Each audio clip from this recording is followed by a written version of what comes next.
Loveland Magazine TV videos are brought to you by the generous support of MoveToLoveland.com.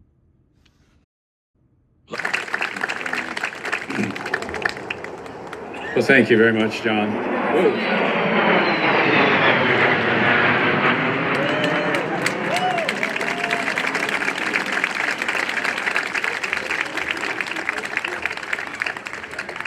John, you really have a lot of power. I mean, right on cue, right on cue. I'm gonna stick next to you, okay? Well, thank you, John, for that introduction. I want to thank you, Mayor, members of council, and the Memorial Day Committee for allowing me to participate in the parade and give a presentation on this Memorial Day 2025. I'm truly grateful to be part of the program. Thank you very much for inviting me to be here.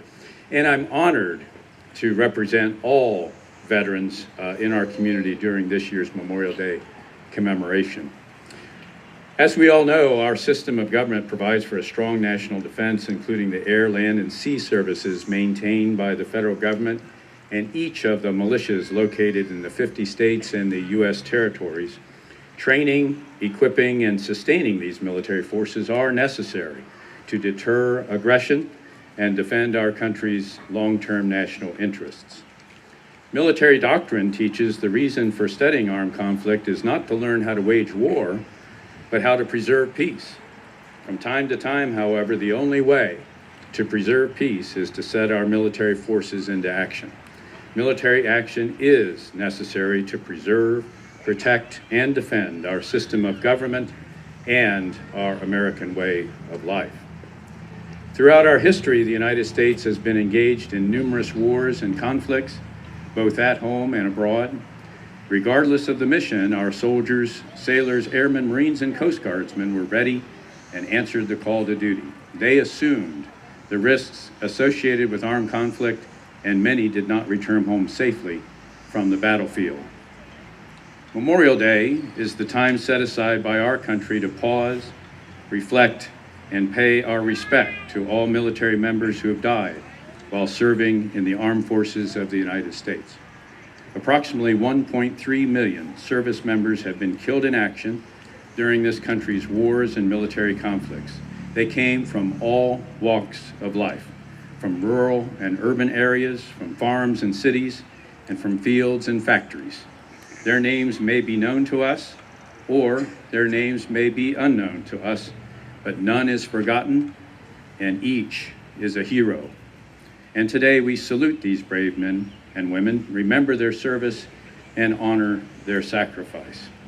But I want to provide you my thoughts generally on what being a veteran is and the impact military service has had on our country, and the primary reason why I believe our country pays tribute to fallen veterans on Memorial Day.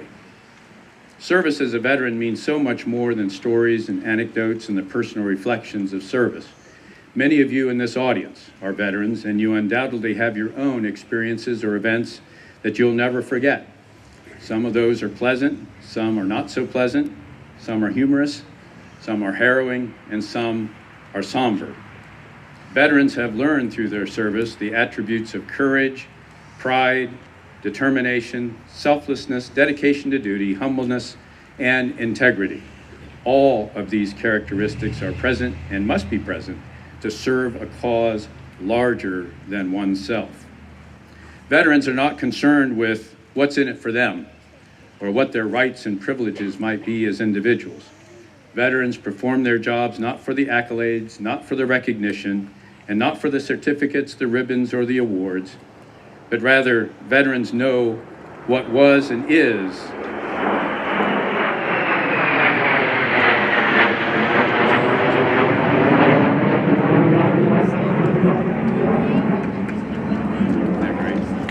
Isn't that great?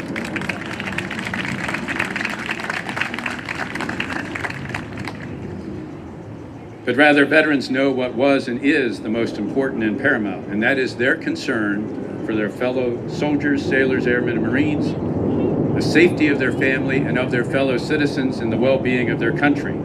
Veterans can easily identify the mission, their duties and responsibilities in carrying out that mission, and accomplish those things without any sense of individual entitlement or expectation of reward.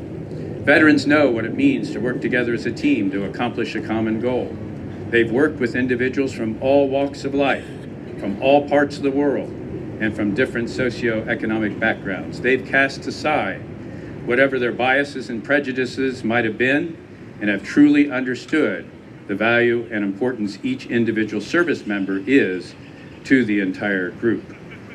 Military service requires everyone to work together as a team, from the person on the front line to the person behind the scenes and everyone in between, performing his or her job to make the organization successful.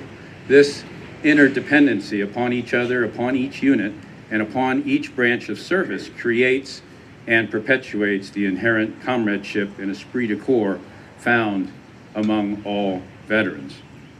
Veterans take great pride in the honor of serving during war, during conflict, during Cold War, peacetime, disaster relief, or any other important mission.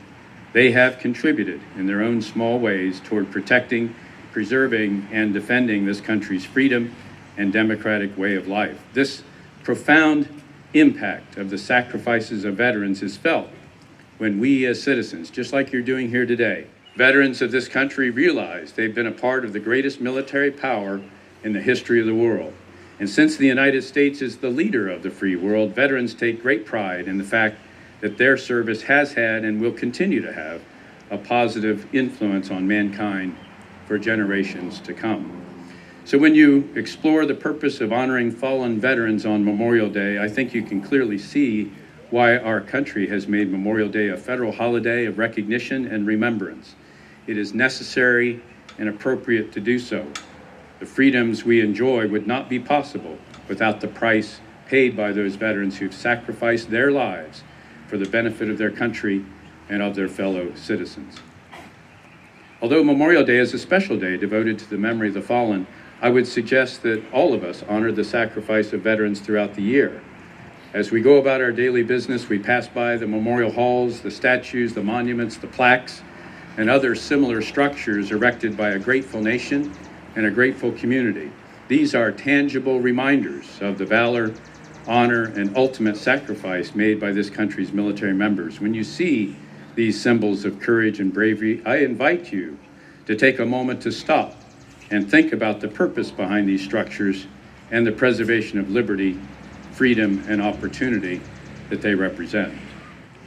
In talking about the contributions of civilians in the civilian community, I believe the late Senator from Kansas, Bob Dole, said it best. Service to country is not confined to veterans or currently serving members of the armed forces. Many fine, honorable, patriotic citizens, for whatever reason, were not eligible or chose not to enter the military service. Senator Dole, as you know, was himself a combat-decorated and severely wounded veteran of World War II, and he traveled all over the country explaining the virtues of selfless service and the privilege of being an American citizen. As Senator Dole said, sometime during your lifetime, you'll be asked to make a sacrifice to your country in order to preserve the American way of life.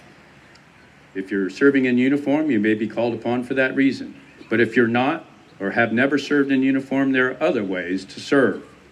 In that situation, you may be called upon to support a family member, a friend, a colleague, or a coworker who themselves are serving in one of this country's armed services. You'll be asked to work harder, provide encouragement, and serve in the overall national effort of your country in order for it to remain strong and preserve its liberty and pursuit of happiness. And by doing these things, non-uniformed citizens provide a necessary and vital part to our country's national defense, and I think they also deserve recognition.